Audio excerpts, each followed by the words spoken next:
Olá, minha gente, que bom estarmos de volta e continuarmos aqui o nosso Conhecendo Minha Bíblia. Hoje nós ainda estamos na unidade 13, estamos hoje no segundo dia, na verdade, da unidade 13.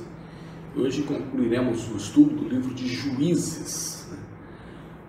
Estamos aí estudando os capítulos 13 a 21 do livro de Juízes. E muito bem, minha gente, a primeira questão que nós queremos trabalhar com vocês é que o povo de Israel, como a gente já viu, estava vivendo um período onde cada um estava andando segundo o seu próprio coração, um período desordenado e sem leis. Agora é importante a gente analisar que isso não acontece do dia para a noite. Israel não entrou nessa condição ou nessa situação no dia seguinte, depois que Josué morreu, ou seja, houve um período que isso veio acontecer, né?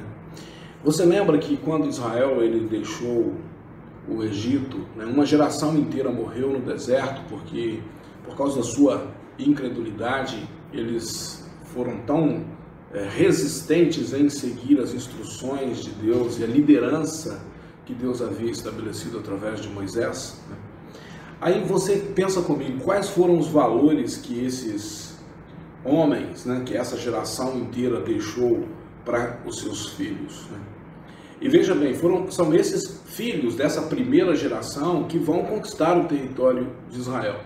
É certo que houve um período maravilhoso no processo da chegada do povo de Israel em Canaã, mas o Senhor ele deu uma instrução muito clara a essa geração de que eles deveriam eliminar toda a adoração ao Deus chamado Baal, né, e expulsar daquela terra todos os habitantes que ali estavam, que eram adoradores de Baal, né, e que não deveriam confiscar as coisas deles. Ou seja, é muito importante a gente lembrar que normalmente uma sociedade, uma cultura, os deuses desse povo estão associados, né, aos objetos, às coisas que essas pessoas usam, né?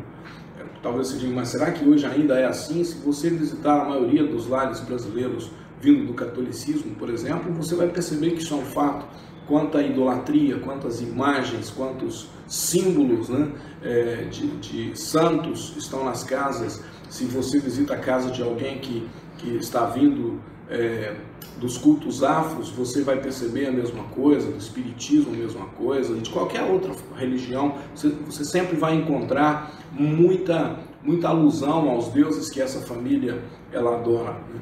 Se você porventura entra na casa de uma família que em tese é ateia, né, não acredita em Deus, você vai encontrar outras formas de coisas que eles adoram, né, como o futebol, como a própria cultura, né, que eles abraçam, né, ou seja, as músicas, enfim, os discos, os filmes, enfim, a casa de uma pessoa está sempre cercada e cheia daquilo que ela valoriza como seu Deus. E, portanto, Deus está dando uma ordem que eles deveriam obedecer à risca, mas eles não fizeram assim, né? Essa segunda geração, a geração que conquista Canaã, eles nunca se tornaram completamente fiéis a Jeová, ao Senhor, né? E aí essa geração vai produzir uma terceira geração, né? E esses filhos dessa segunda geração estão crescendo em casas onde os pais eles estão divididos, ao mesmo tempo eles estão prestando cultos ao Senhor com seus lábios, mas eles ao mesmo tempo estão levando uma vida de hipocrisia e de leviandade, onde há outros valores, né, que estão norteando o comportamento dessa família. Em outras palavras, não havia valores definidos e absolutos para a vida dessas famílias, né? Estavam divididos, e esses filhos, então, eles cresceram, né, vendo os pais fazendo o que era certo aos seus próprios olhos, né? E veja bem, minha gente, esse é o maior mal que uma família pode produzir numa sociedade, uma sociedade onde não existem valores claros, quando a verdade não é definida pelo Deus Todo-Poderoso, pelo Deus Altíssimo, pelo Senhor dos Senhores. Nós temos aí uma sociedade pluralista, uma sociedade que ao mesmo tempo pode, né, adorar a Jeová e ao mesmo tempo pode ir no centro de macumba, pode se prostrar diante de um santo, ou pode simplesmente ignorar qualquer coisa dessa e tornar um ateu e viver o seu próprio estilo de vida de forma sem Deus, do ponto de vista dessas pessoas, né? Ou seja, a pessoa escolhe para si o seu sistema de valores. E aí a sexualidade humana não é mais uma questão de seguir as orientações das Escrituras, as orientações de Deus, né? A pessoa pode viver uma vida de adultério ou pode se tornar um marido fiel. Ele pode pode ter uma vida de homossexualidade ou seguir os padrões divinos, né? Ele pode viver uma vida de fornicação ou de santidade, de castidade. Veja bem, minha gente, cada um está fazendo o que pensa aos seus próprios olhos, né? Os negócios, né, não são confiáveis, e aí cada um tem que criar cláusulas para proteger a sua reputação ou proteger os seus bens, né? Tem que contratar um advogado para assegurar-se de que não haverá engano da outra parte. A confiança se desintegra entre os homens. Roubar é aceito desde que você não seja pego em flagrante. Veja bem, minha gente, isso é o que está acontecendo no livro de Juízes. É uma leitura que não é muito agradável quando você começa a analisar essas coisas, mas, veja bem, é muito semelhante àquilo que nós assistimos nos filmes hoje em dia.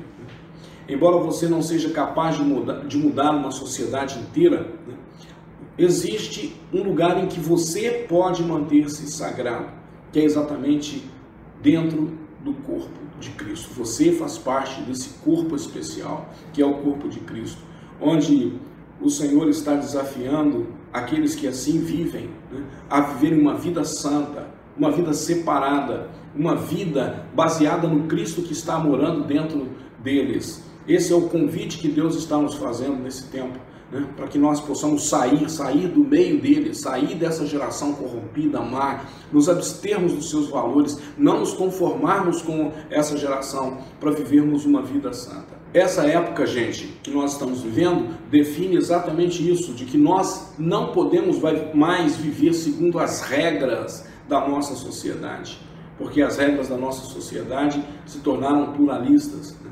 Essa sociedade tem adotado padrões morais cada vez mais baixos, padrões morais cada vez mais plurais, né? E isso é totalmente contrário às Escrituras, né? Nós precisamos entender que se vamos viver uma vida santa, precisamos adotar um estilo de vida santa. Leia esse texto que está em Juízes 15, 14 a 19. Quando Sansão chegou à lei, os filisteus, gritando, vieram encontrá-lo. Mas o Espírito do Senhor fez com que Sansão ficasse forte, e ele rebentou as cordas que amarravam os seus braços e suas mãos, como se fossem fios de linha queimada. Encontrou por ali uma queixada de jumenta, que ainda não estava seca, e pegou a queixada e com ela matou 1000 homens. E aí começou a cantar assim: com a queixada de um jumento matei 1000 homens, com a queixada de um jumento fiz montões e montões de corpos. E depois jogou fora a queixada, e aquele lugar foi chamado de Monte de Queixada. Sansão ficou com muita sede e fez esta oração a Deus, o Senhor: tu me deste essa grande vitória, será que agora vais deixar que eu morra de sede e caia nas mãos dessa gente que não pratica circuncisão? Então, na cidade de Leí, Deus abriu um buraco e dele saiu água, e Sansão bebeu daquela água e sentiu-se bem melhor. E aquela fonte foi chamada de En-Acoré e existe até hoje.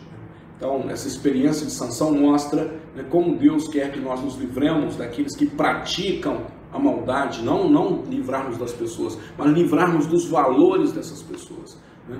Na continuidade você verá como Deus está olhando para nós individualmente em relação a essa experiência do povo de Israel na terra de Canaã, né? Então, inicialmente abra aí o seu livro na página 108 e 109, né, e você vai encontrar aí um mapa que mostra, né, as tribos de Israel, né, em Canaã durante o tempo dos juízes, né? E na verdade você verá aí nesse mapa né, que no meio dessas tribos estavam, né, os cananeus, né, os amorreus, os perizeus, heveus, jebuseus, heteus, filisteus, né, amonitas, moabitas, edomitas, e lá no alto da página temos os sidônios e a Mesopotâmia, né. A tragédia desse mapa, então, minha gente, é que Deus havia ordenado que todos esses pagãos, né, incircuncisos, homens maus, homens de Belial, homens adoradores de Baal, deveriam ser expulsos da terra.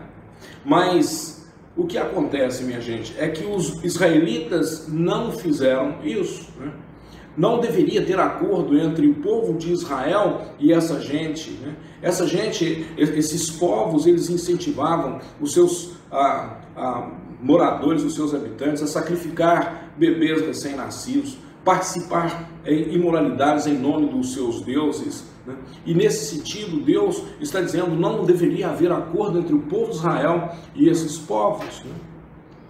Em Juízes 1:27 nós encontramos a seguinte afirmação: a tribo de Manassés, que era a maior tribo no meio do povo de Israel, não expulsou o povo que morava nas cidades de Bet-Sean, Tanak, Dor, Ibleão, Megido e nos seus povoados. Os cananeus continuaram a viver nelas, né? Então, veja bem, minha gente, que quando você olha esse mapa, como que isso representa a vida humana? Como existem diferentes partes no mapa, assim existem diferentes partes na sua vida.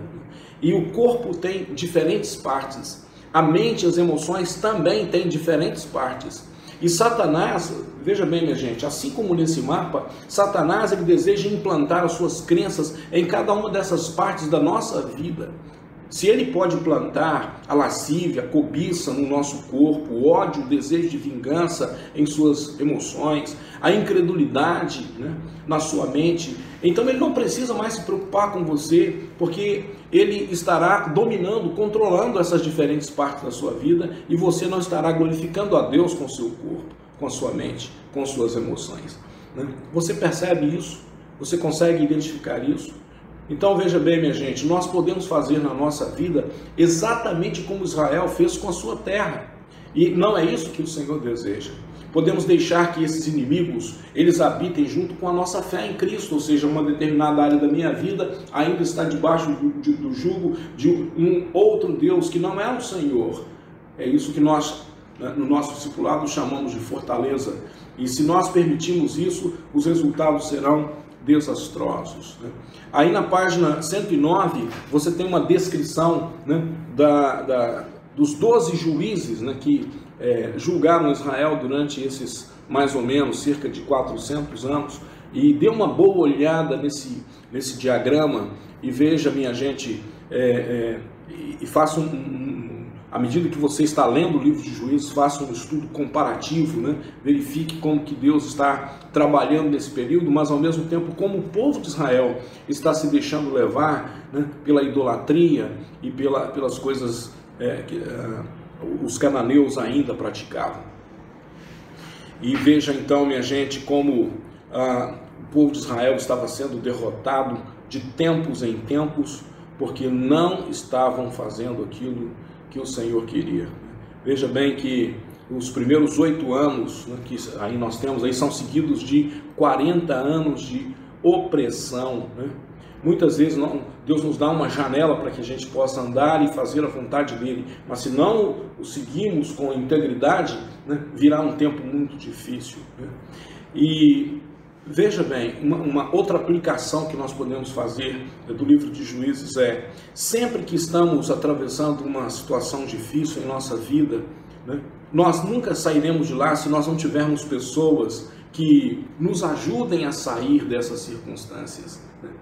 Uma coisa realmente importante a respeito da vida cristã é que nós devemos vivê-la em contato com irmãos, com irmãs que vão nos edificar, especialmente quando nós estivermos atravessando uma situação em que nós estejamos presos em alguma armadilha e por causa disso não conseguimos sair com nossas próprias ações. A intenção de Deus é que a igreja seja um lugar onde as pessoas são, entre aspas, juízes, não juízes como para julgar, para nos condenar, mas juízes como juízes do livro de Juízes, alguém que vai ser usado por Deus para estar nos orientando, para estar ministrando sobre a nossa vida e trazendo livramento, né, no momento de sofrimento e opressão.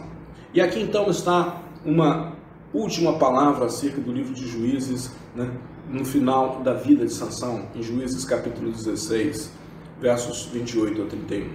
E Sansão orou ao Senhor dizendo: ó Senhor meu Deus, peço que lembres de mim, por favor, dá-me força só mais esta vez. Deixa que eu, de uma só vez, me vingue dos filisteus por terem furado os meus olhos.